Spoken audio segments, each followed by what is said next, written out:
I started a program here at my school, and it's all about helping black boys to feel connected to literature. These times are wrong, or what can I say? Even a broken clock is right 2 times a day. To be stereotyped is inhumane and antagonizing. Because of my skin colour, that joke ended about a century ago.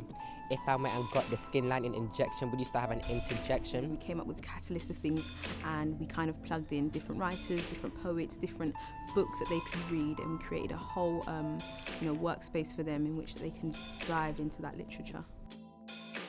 I started the book club because as an English teacher I could see that there was a gap in the terms of what was on offer. I feel like there's a real kind of huge gap for BAME children. They don't really read books that are representative of themselves, their culture and their pasts, and that's like, I thought that ultimately if I created a group in which they could kind of feel connected to what they read, they perhaps will kind of raise the engagement. This project's important for black boys as we're able to learn about our past and our culture, and expressing that through poetry, storytelling, and multiple things at the same time. It's made me come out my comfort zone and just want to elaborate myself and express my feelings and want to do other things that I'm not really used to doing, such as poetry. We've met Nick Makoa, George the Poet, Mallory Blackman as well. It's made me gain so much confidence. I used to be a bit scared of performing in front of a crowd. It gives every person an opportunity to see how young people feel in their society today. Exclusions amongst black Caribbean boys in London for many, many years have been ridiculously high, by far the highest ethnic group. In this school, they are the lowest ethnic group in terms of exclusion. So that's one positive thing.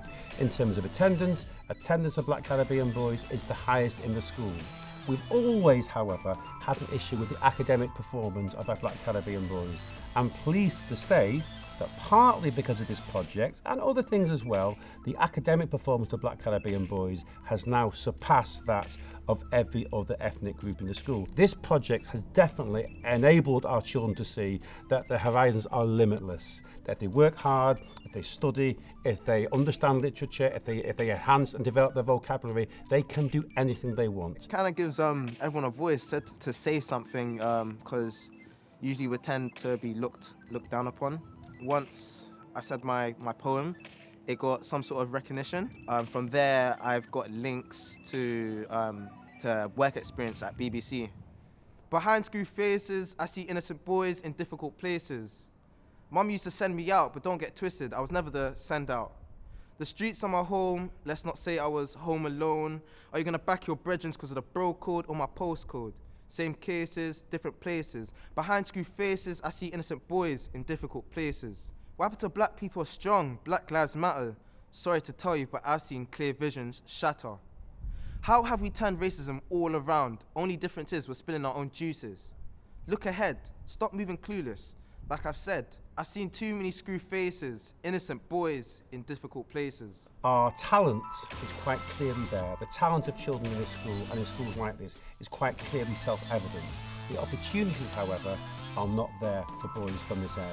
The Kadeem Taylor example is a perfect case of what I'm talking about. Through this project, he met a fantastic black writer who'd been working in here for some time, who was able then to get work experience in the BBC.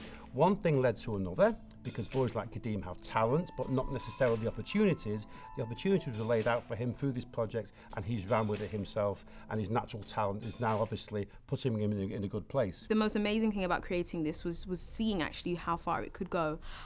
We've helped young men get into careers, we've helped young men meet with writers, we've helped them feel that they could be anything, that they could come from an environment and from an inner city school that perhaps isn't so fantastic, but ultimately still go on to do whatever they want to do, as long as they kind of, feel that they can. So we're helping them with confidence, we're showing them role models, we're showing them versions of themselves in literature that perhaps they've never seen before. And so ultimately moving forward, we want them to be confident. We also want them to have opportunities, real life, tangible opportunities through the work that we do, through the writers that we bring in and they get to interact with. So ultimately, my overall goal is just growth.